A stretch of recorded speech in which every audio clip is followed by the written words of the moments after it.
Assalamualaikum warahmatullahi wabarakatuh. Salam silaturahmi sahabat semuanya. Semoga sahabat semuanya pada siang hari ini, hari Sabtu, tanggal 24 Juni 2003 senantiasa diberikan rahmat dan barokah dari Allah Subhanahu wa taala. Amin ya rabbal alamin. Juga senantiasa diberikan kesehatan. Amin, amin ya rabbal alamin. Salam NKRI, salam Bhinneka Tunggal Ika. NKRI adalah kita. Sahabat semuanya,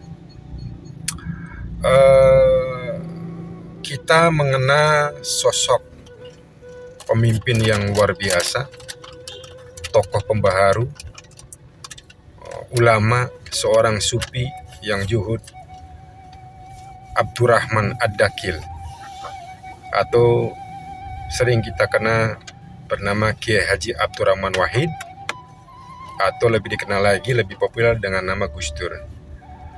Abdurrahman Ad-Dakil lahir di Denanyar, Jombang, di pesantren Denanyar pada 7 September 1940.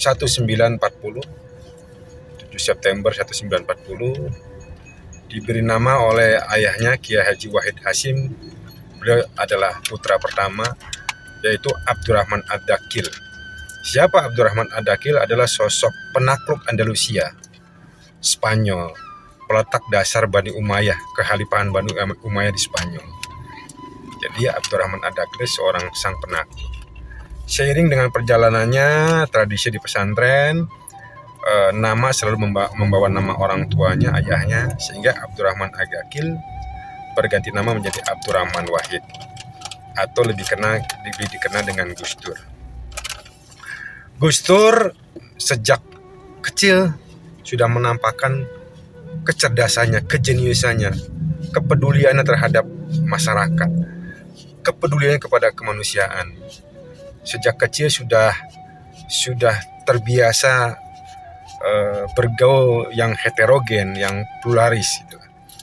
Gus Dur seorang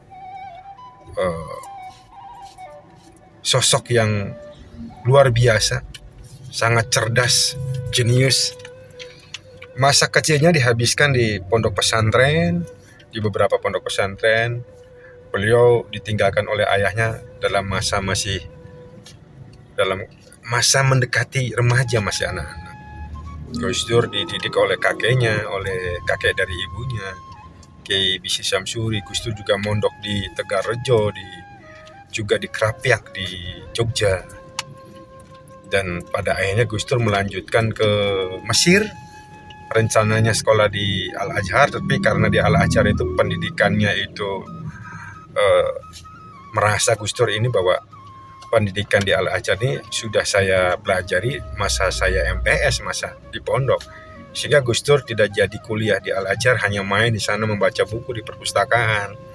Gus Dur akhirnya melanjutkan pendidikan di Baghdad, di Irak. Di sanalah Gus Dur menjadi matang. Gus Dur bergolak dengan dunia spiritual, sufistik. Gus Dur mempelajari sastra Irak, sastra Persia. Gus Dur juga mempelajari tentang peradaban Islam, tentang tasawuf. Ada yang menarik dari sosok Kiai Haji Abdurrahman Wahid, sang penakluk Abdurrahman Ad-Dakil atau Gus Dur. Beliau adalah sosok yang sangat sufistik, tasawuf. Beliau zuhud. Tetapi di balik itu beliau pemikirannya sangat moderat, sangat modern. Bahkan pemikiran beliau melampaui zamannya. Ini yang harus kita tiru dari sosok seorang Gus Dur. Gus Dur bisa mengemas bagaimana beliau bertasawuf, berspiritual, tetapi bisa diterima oleh semua kalangan. Beliau bisa bergaul dengan siapapun, bisa luas dengan siapapun, bisa berbicara, berdiskusi tentang budaya, tentang seni, tentang politik, tentang sejarah, tentang internasional, tentang hubungan secara global. Gus Dur sangat luas, bisa mengemas semua dialog dengan semua kalangan. Di sini jelas Gus Dur seorang yang jenius, cerdas, pandai menempatkan diri. Beliau seorang yang egaliter, Egaliter adalah dia mampu bergaul dengan siapapun, tidak pernah membatasi bergaul dengan siapapun, tidak pernah membeda-bedakan. Beliau sangat yang humanis, beliau sangat memanusiakan manusia. Gus Dur kembali dari pergolakannya menimba ilmu di luar negeri, di Baghdad. Beliau kembali ke Indonesia, mulai beliau itu bantu-bantu di pesantren di Tebu Ireng.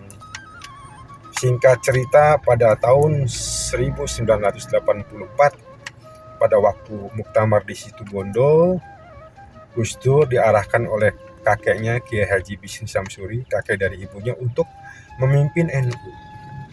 Sehingga pada waktu muktamar di Situbondo, Gus Dur terpilih menjadi ketua PBNU.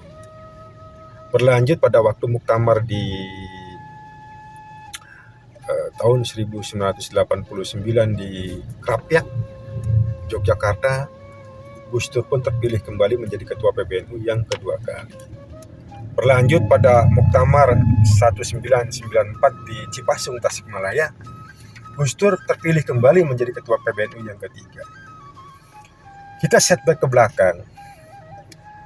Pada waktu Gus Dur menjadi ketua umum PBNU di tahun 1984, kepemimpinan pertama, disitulah titik awal bagaimana pemikiran Gus Dur, langkah Gus Dur untuk memajukan NU.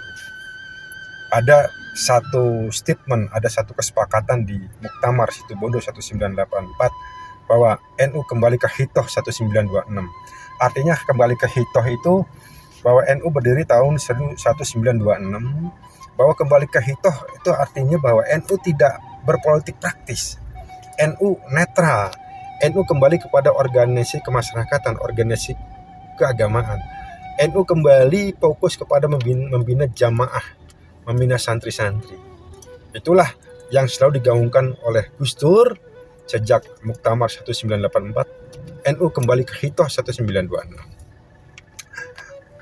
Banyak terobosan-terobosan yang diperbuat oleh Gus Dur. Dulu sebelum kepemimpinan Gus Dur, barangkali mohon maaf, NU dipandang sebelah mata oleh masyarakat. NU dimarginalkan. Padahal di dalam NU itu sendiri, di Nahdlatul Ulama, banyak mutiara-mutiara terpendam. Tetapi sebelum kepemimpinan Gus Dur sebagai ketua PBNU, memang terkesan NU termarginalkan, terpinggirkan. NU dianggapnya kolot, NU dianggap kampungan, kaum sarungan. Tapi semenjak Gus Dur menjadi pemimpin PBNU, dari banyak terobosan-terobosan yang dilakukan oleh Gus Dur. Gus Dur membuka keran pemikiran bagi tokoh-tokoh muda NU. Gus Dur memberikan ruang untuk berdemokrasi kepada tokoh-tokoh NU, termasuk tokoh-tokoh muda NU. Banyak kiai-kiai yang tadinya selalu mengedepankan ewu pakewu, adab, dibuka keran sedikit oleh Gus Dur bagaimana NU tampil ke depan. Bahwa NU itu sebenarnya tidak kampungan, NU itu sebenarnya mutiara terpendam, NU itu sebenarnya ahli kitab, NU itu sebenarnya ahli tafsir, NU sebenarnya pemikir, NU sebenarnya adalah pembaharu pemikiran. Gus Dur lah yang memotori itu, sehingga hasilnya kita bisa dibuktikan sekarang. NU menjadi satu organisasi yang luar biasa. NU banyak melahirkan tokoh-tokoh yang luar biasa, bukan hanya kelas nasional tapi internasional. NU banyak tokoh-tokoh muda NU banyak menduduki jabatan-jabatan penting baik di politik maupun di BUMN karena mampu. Tokoh-tokoh NU, tokoh-tokoh muda NU mampu bersaing dengan kaum-kaum perkotaan. Bahkan tokoh-tokoh muda NU 3 langkah maju ke depan secara pemikiran, secara pembaharuan. Di sini jelas bahwa ini adalah jasa dari seorang Abdurrahman Ad-Dakil, seorang Gus Dur, seorang Kiai Abdurrahman Wahid yang memotori, mempelopori pembaharuan, tidak hanya pemikiran, tetapi cara bergaul, seni bergaulnya orang NU. Ada yang tidak bisa barangkali tidak dimiliki oleh kalangan lain.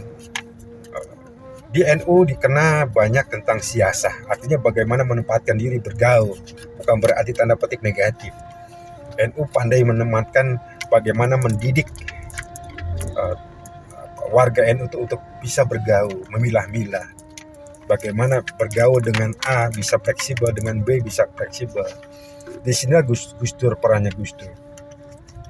Ada dua sisi yang memang luar biasa. Gus Dur secara pribadi seorang tasawuf, seorang sufi besar, seorang pejalan spiritual. Gus Dur rajin berziarah ke makam-makam wali, seorang sarkup. Di sisi lain Gus Dur seorang yang modern, berpikiran moderat. Gus Dur mampu bergaul dengan semua kalangan. Semua kalangan, dari pemimpin manapun, pemimpin Amerika, pemimpin dunia, bahkan bisa bergaul dengan pemimpin Yahudi. Bukan berarti Gus Dur pro Yahudi. Dengan cara strategi siasahnya Gus Dur, bagaimana Israel itu bisa lebih memahami, bisa lebih berdamai dengan Palestina dengan cara Gus Dur, dengan diplomasi Gus Dur. Bahkan Gus Dur sempat dipilih menjadi ketua Shimon Peres Foundation kalau tidak salah ya. Itulah kehebatan Gus Dur, seorang yang ahli diplomasi, banyak menguasai bahasa asing, bahasa Inggris, bahasa Arab, termasuk bahasa Belanda. Gus Dur juga pandai berdiplomasi. Gus Dur menguasai sejarah internasional. Kalau bicara agama jangan ditanya. Gus Dur seorang kiai besar. Gus Dur seorang yang juhud hidupnya sederhana, sangat sederhana. Bahkan Gus Dur sepanjang hidup tidak punya dompet. Gus Dur itu tidak punya dompet, jangankan ATM, dompet pun tidak punya. Gus Dur sangat sederhana. Padahal Gus Dur kalau mau kaya, subhanallah, apapun bisa. Hidupnya dipersembahkan untuk bangsa dan negara, untuk Nahdlatul Ulama. Jadi menurut pandangan pribadi Kap, Gus Dur adalah sosok pembaharu pemikiran NU. Gus Dur yang memajukan NU. Gus Dur yang menjadikan NU sekarang berbondong-bondong orang ingin menjadi warga NU. Gus Dur menjadikan NU disegani di dunia, tidak hanya di Indonesia. Barangkali itu yang sedikit Kap sampaikan. Barangkali ini hanya cerita santai mengenai sosok seorang Abdurrahman Ad-Dakil, sang penakluk, atau Kiai Haji Abdurrahman Wahid, atau lebih dikenal Gus Dur, seorang pembaharu pemikiran NU. Tidak hanya pemikiran barangkali, tetapi bagaimana mengemas NU menjadi besar, NU menjadi disegani, NU menjadi diterima semua kalangan. Kurang lebihnya mohon maaf. Ihdinas siratal mustaqim. Assalamualaikum warahmatullahi wabarakatuh. NKRI adalah kita.